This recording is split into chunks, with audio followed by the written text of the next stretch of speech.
Hey bees, I'm Marie from Humblebee and Me, and today we are making a beautiful Sweetgrass gel moisturizer.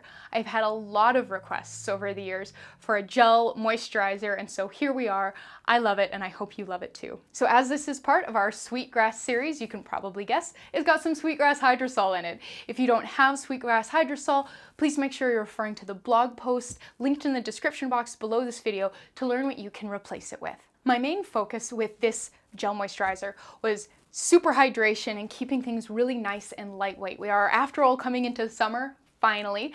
And so that was, it seemed like a good idea for summer, a lightweight, super hydrating moisturizer. For some super hydratingness, we have some low molecular weight hyaluronic acid, which is a fantastic, super potent humectant. And we have some Propanediol, which is a gorgeous, quite velvety touch finish humectant that's very effective. I've also included some vitamin B5, which is not only moisturizing, but it's also soothing and helps the skin regenerate and heal. So it's just generally speaking a fantastic thing to put in all your skincare stuff. Our oil phase is really small. We've got a bit of dimethicone, which helps keep this from feeling sticky, because I do find that things that are mostly water, they can sometimes feel a little bit tacky. So a bit of dimethicone really helps offset that.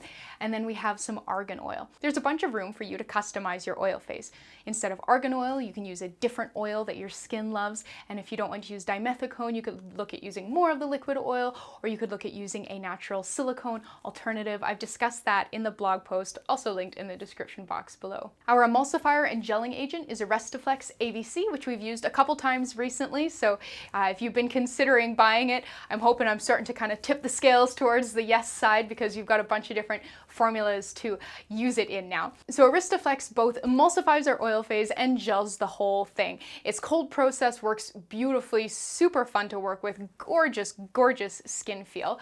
One thing about it though is it is sensitive to electrolytes. So if you are looking at making some substitutions or additions or just creating your own projects with it, make sure you are aware of the things that you have that contain electrolytes. So things like sodium lactate and aloe vera will cause your beautiful Aristoflex thing to go from this gorgeous thick gel to kind of like a semi-viscous mucousy sort of consistency that I'm not a huge fan of. But yeah, I think that is all of the ingredients and all of the important things for you to know. So remember to read the blog post. There's more important stuff in there, information on substitutions, scaling, shelf life, all that kind of stuff. But come on, let's get started. We're going to begin by combining our gelling ingredient, which is Aristoflex AVC, with our 2 oil-soluble ingredients.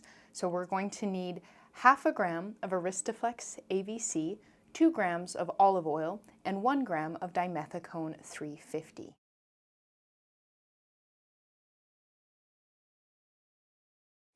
So we'll just give this a bit of a stir to pre-disperse the Aristoflex before adding our water-based ingredients. I find this helps speed up the hydration process a bit.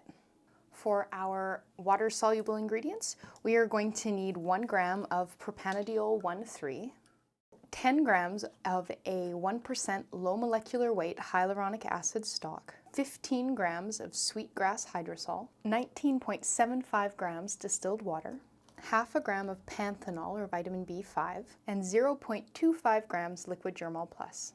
You're going to give this another stir, and it's not going to look all that pretty.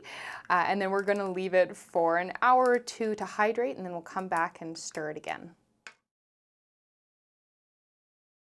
All right, so this has been sitting for about an hour, and I'm not sure how well this will come across on camera, but you can see that this is looking quite lumpy as the Aristoflex has swollen up. So we're going to give this a good stir to make it fully uniform, and then that's about it, and we're ready to package.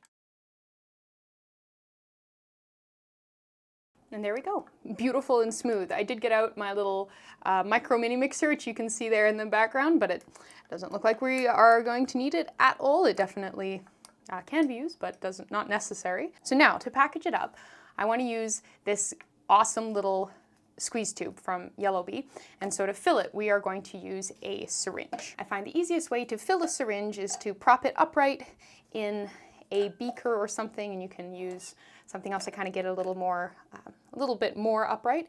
So we'll just pour our mixture in here, and then we will use the syringe to transfer it to our squeeze tube.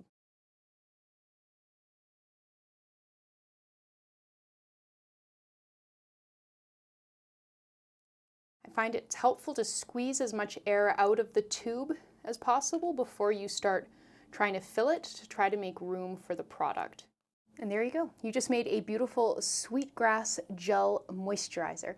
Please remember to check the description box below this video for more information on this formula. You'll find a link to the partner blog post on my blog on humblebeeandme.com with lots more information, the full recipe written out, links to places to purchase all the ingredients, information on scaling, shelf life, substitutions, and a whole lot more.